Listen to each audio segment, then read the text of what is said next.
This video is sponsored by Frameset. It's not your job to create your vision. It's your job to have a vision. You can't start a movie by having the attitude that the script is finished.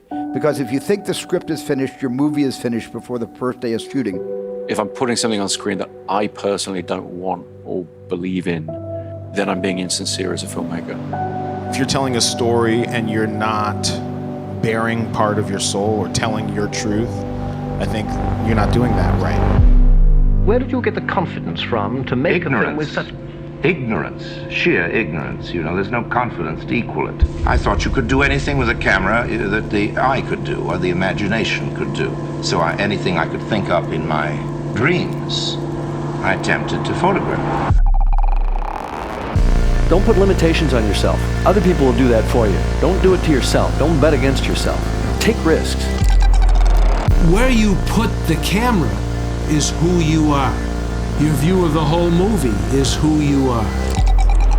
Everybody's going to tell you it's impossible, but evidently it's not.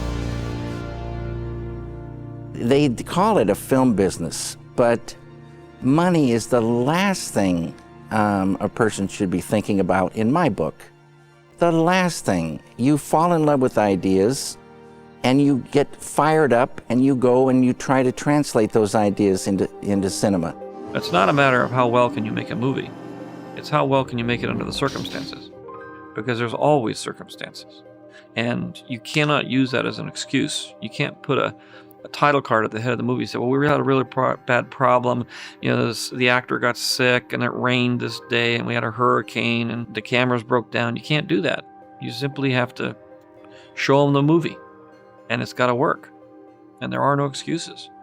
And so you really have to focus on what you're doing and just plow ahead no matter what the hurdles are thrown in front of you.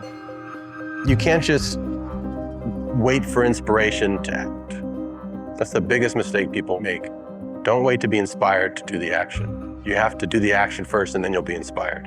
So what I would do is I would sit there and draw out the comic and I would come up with it. But some days I'd come home from school, sit down and go, I'm just gonna wait for the inspiration to hit me. I'm gonna wait for the idea to come fully formed. And when I got a joke, then I'll go draw it. And I would sit there for maybe 3 or 4 hours and then go, all right, screw it. I gotta get up and I gotta do the process. I gotta sit there and just start drawing.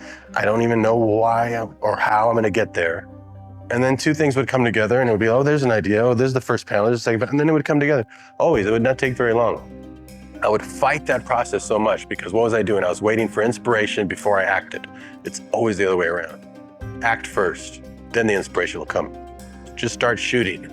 Then the inspiration will come. Just start moving, then the inspiration will come. Don't wait. You know, when you're doing short films, I kind of feel like that's when your true voice as a filmmaker comes out. There's no financial pressure.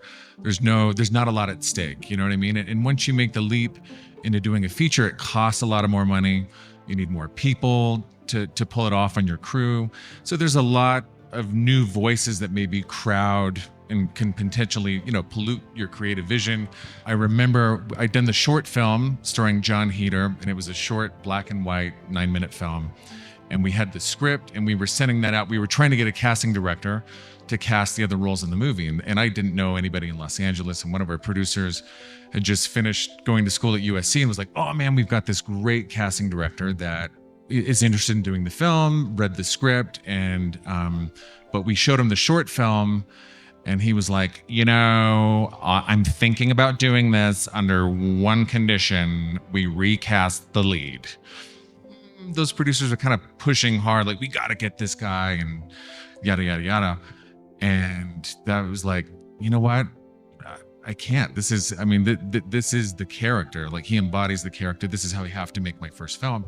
And I think you just have to, when you're doing your first film, you can't compromise. That's your one chance to really kind of show the world the first time out. And because those compromises are going to come based on resources and other things. But I think creatively, you've just got to stay true to the same vision and person that you were when you were doing short films. The process is always the same. And that's what I've been marveling at on every movie I make. I just wrapped another one 2 weeks ago, and it proved to be true yet again, that, like, regardless of the size of the production, the actual creative process on a day-to-day basis is exactly the same, regardless of scale. My very first feature, Saint Nick, cost $12,000 to make. Making Pete's Dragon was exactly the same as making that film, except that there was all these other things. There's like, cranes and 200 people on the crew. But at the end of the day, all that really matters is like, you got yourself, you've got the actors, you have the camera and the cinematographer, and that core relationship with those individuals never changes. It's always the same. One of the biggest challenges filmmakers face is bringing the vision in our heads to life on screen. The tool that has made this process much easier for me is FrameSet. FrameSet gives you access to thousands of movie and commercial stills, making it simple to find the perfect reference images for your project. You can filter by genre, lighting, or composition to pinpoint exactly what matches your vision. Once you've found the right stills, you can curate them into a set and share them with your team. Plus, browsing through these visuals often sparks new ideas and helps me refine my vision even further. So if you ever had trouble clearly communicating your ideas or just need a fresh source of inspiration, I highly recommend checking out FrameSet. You can get started for free by clicking the link in the description or use the code NATE10 to save 10% off a pro membership. Big thanks to FrameSet for sponsoring this video. Now let's get back into it. It's a strange profession we chose as directors because it's a combination of being tough as nails and being as permeable and fragile as you can. And you need to sort of separate the two. You cannot be completely fragile because then you won't make movies. You used to become a poet or a painter, Because a filmmaker is never going to die and they're going to find a drawer full of movies that he never did. And oh my God, and it's going to be on DVD and Blu-ray. It won't be, You have to be a tough motherfucker to get into the business side and fight and tell the bastards, no. And I won't do it. I'll do it my way. A lot of fights. So you have to be tough in that. And you have to fight and be able to defend what the movie needs to be defended. And then at the same time, you need to be incredibly permeable and fragile. And for example, you can be screaming at your producer one moment about the crane not being ready, and then you have to be completely open with your actor to watch the actor perform. There are an infinite number of ways to be a director. You have to find the way that you can function. There are so many aspects to filmmaking, it would be very rare for a director to really be superb in every element. I mean, are you great with actors and also great with the camera and also great with music and also great with choreography and also great with camera? Not necessarily. That means you have to accept the collaborative element of filmmaking. Everything still filters through you, but and you make the decisions ultimately, but you have to allow people to help you, and you also have to let your actors help you. What you find with great actors, and I've worked with some really great actors, is they are human lie detectors and they are students of human behavior, and you cannot, you sit there with Al Pacino, you cannot lie to him. He will see it absolutely immediately. So you have to be completely honest with these people, and you have to include them in your creative process. I did 7 years with Chris Nolan and the 3 Batmans. And Chris is not a big note giver. He does leave you alone. He expects you to do your work. You do your work, I'm going to do my work. And, so he does tend to leave you alone. And I did a scene once in Batman, and he came up to me, and it was probably one of 2 notes he ever gave me in 7 years. And he came up to me and he said, let's do that one more time. There's more at stake. And I went, yep, got it, all right, let's do one more. Yeah, I know what you mean. Yeah, that's a fantastic piece of direction. Yeah, I don't need to know the ins and outs of the whole universe. I just need that nudge. And then you go, oh, he just wants me to just turn it up. Yeah. I just need to adjust the volume on it. Not vocally, right, but the energy or the dynamic of it. Hear your own voice less than 50% of the time when you're talking to actors. Listen to them more than you talk to them. And that's a big, big thing that actors complain about, is directors that overtalk, but they still don't understand what the director wants. Instead of sort of well, now you have to get mad, and then you have to be disappointed, and then you have to get mad back. And if you can say to the actors, wait, this is not a, nice people being nice. This is an argument. And then let the actors get there however they get there. I always used to think that directing was like horse whispering or something, and that you go up to the actor and you go like, Mummy's gone, you want to cry. You know what I mean, like this, and then this amazing performance happens. And it's not that at all. 90% of the work is in the casting. Like, if you get the right people, your job's nearly done, and you can let them do their thing. And it's trying not to puppeteer someone, and it's like, and say, stand here, look that way, say it like this. Like, that's like a real no-no, I think, for a lot of actors. The scene is the gap in the canyon, and what you've got to do is build a ramp for them. So you've got to talk about what just happened, where what just happened to their character, what their little backstory is, what they're trying to achieve in this scene, but not tell them specifically what to do and how to do it. Like, let them figure that out. As an actor who became a director, I would always suggest, auditing an acting class. It's fun to watch actors and understand the process. It can be really indulgent, but the reality is, if you really wanted to sing and move, it helps to understand the process that the actors go through as opposed to just the results of getting there, right? Directors want results. I need this scene to go from this to this, and actors want to work through the process of it. I feel this. All you really need them to do is ring the doorbell and say, here's your pizza. And the actor wants to come and tell you, I think I'm a pizza delivery guy because my parents are alcoholics. and you're like, yeah. When you're an actor, you understand what they're trying to do is fill the moments, which is good and important, but also we need the scene to be served. You can't just go up to Julianne Moore and say, okay, and now you cry, right? You got to give some room for them to discover it. But also remember that actors are very vulnerable, right? Because the goods that they're selling is themselves. It's my job as a writer-director particularly to try and be the audience for the film. Really, what I try always to do is to be as close to the actor as possible, just physically. Try to be right by the camera, right there, watching it not on a monitor, but to eye. So I try to be right there for them and experiencing what they're doing in a very real way, in a way where I can get a sense of what's going to read on the screen. And by being close to them, I feel that I'm able to, on some level, give them feedback. I'm able to be an audience for them in an intimate way.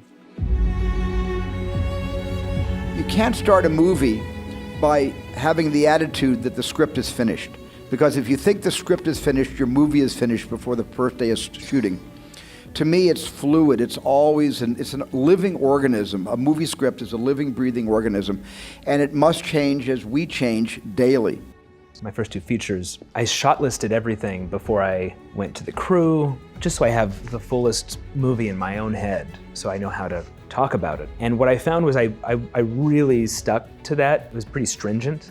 They started to feel really like just rote, kind of there's something dead about them, where it's like, yeah, I just executed the plan here. And I was sort of dictating blocking and not making myself open to new ideas. I think just because I was nervous, right? I just wanted to make sure I had a plan and I stuck to it. And then on Beau, I knew I wouldn't be able to do that with Joaquin, and that was enticing to me, the idea of kind of throwing things away a little bit. And I still came in with a shot list, and I knew how I would shoot everything, but I tried to never impose blocking on him and kind of, and then see what he would do without that being dictated. And I found that a lot of the time he would end up doing what I anticipated he might do, but then sometimes he would do something really surprising. And I guess the experiment was, can I adjust on a dime on the day? And I found not only that I was able to, but that I liked that way of working, and I prefer those scenes to the ones that I just mapped out and I stuck to the plan. The first film I ever made was this very low budget film. And we had everybody apart from the two main actors were real people we met, so they weren't actors at all. And so we would film, and I would be really careful not to tell them what to do, and then let it happen. And so you'd give them some little information, and then you'd let it unfold, and it wouldn't be what the dialogue wouldn't be what I was picturing, but it be real. And that's all I really cared about. You close your eyes and you picture a scene, and just because you pictured it that way doesn't mean that's the way it should be. That's just something to have as a foundation. Because when you if you take a hammer and you try and smash an idea, in that shattering, something will happen where you'll go, I wasn't thinking that, but I will love that. Yeah. And so having something come in that wasn't what you were thinking, that kind of destroys what you were thinking, don't fight it, embrace it, and then try and find the good in it. Right. And it'll always be better for it. I think it's important to offer images with the space and the silence sometimes, so that they have to read it themselves. And we have to respect the ability of everybody, the intelligence of everybody to understand an image and a film and in editing. And every single film, every single story is a puzzle. You bring the pieces in. Does it make an image at the end that makes sense? Does it end with a face or a landscape? You know you work, but you exactly know what you build, what puzzle you finish. And what I love the most and what I feel the most now being old, that some pieces of the puzzle are missing. And they will be missing all the time. One similarity I see between all the directors I've worked with that are highly successful is that they all make their companies families. And it's extremely vital to make the people you work with invest their own love into their creative world. When you go about trying to create in the future, build a family with your crew and with your actors. When you breathe love into those that work with you, you'll get the very best out of it. It's not your job to create your vision. It's your job to have a vision. And then it's your job to hire talented individuals, to hire talented artists who understand your vision. And you articulate it to them. And then they take your vision and they create it. And by them creating it, you part it back a little bit, you add a little bit to it, but your vision is still a two-dimensional vision. They will take the different elements of your vision and make it three-dimensional. And then you'll get back more than you gave them, and then you'll know even more what you're talking about and what you're seeing, and then the vision will get filled in. You think you have to do everything, and you don't. You don't need to know anything about sewing to have wonderful costumes in your films. You just need to express what you want to the costume designers. You don't need to have a degree in engineering to have magnificent sets in your pieces. You need to describe what it is you want. You don't need to know how to take a bunch of different light stands and put them together to create a specific lighting effect. That's not your job. You don't need to know any of that.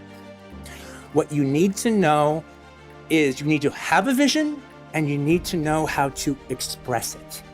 And then you let the other people take it and do it for you. That is what a director does. I can't tell you how that sword of Damocles that it hung over my head from the moment that I started to try to really seriously consider being a filmmaker, how daunting it was. And because I didn't go to film school or anything, the fact that I didn't know how to do those different things. And in one answer like that, that sword of Damocles went away. Because I did have a vision, I did know what I want, and I could describe it. That I could do, I can describe it, I can talk about it. That is what I know I can do. If you think my films have a certain look or a certain aesthetic, that is how I've created it. I've worked with very talented people and described to them ad nauseum, through both my descriptions and through cinematic examples and through comic books and through all kinds of different other little multimedia things that I like to evoke. That's how I've gotten it across. I think the greatest thing that all filmmakers need to have is the ability to articulate your intention. Because if you can do that, and you're going to need to do it, you're going to need to do it with a screenwriter, you're going to need to be able to do it with a financier, you're going to need to be able to do it with every single actor that you're hoping to seduce to be part of your cast. You're going to have to do it with the marketing people. You're going to have to do it with publicity. You're going to have to be able to explain, I hear what you're saying and I understand exactly what it is that you're saying, and it has no place in this film for the following reasons. Fight Club was made without final cut. Aside from the fact that, we got one person whose job it was to sell it to the MPAA, who came back and said, you can't have a gun going off in someone's mouth. It immediately makes it NC-17. I was able to say to the person who's giving me this information, oh, that's really unfortunate, because that scene's in the book that you bought, it's in the script that you approved, it's in the storyboards that you paid for, and it costs $400,000 to execute. So I think you're gonna have to go tell Bill Mechanic that we have to cut this shot, because I can't tell him, it'll break his heart. And this guy who worked for Bill Mechanic said, let me give it one more try with the MPAA. And he came back the next day and said, as it turns out, I got it. I said, oh, thanks, dude. And that is so much more important than the ability to say, I don't have to listen to you. You got a lot of people or you're gonna have to get on the same page, and that's your responsibility.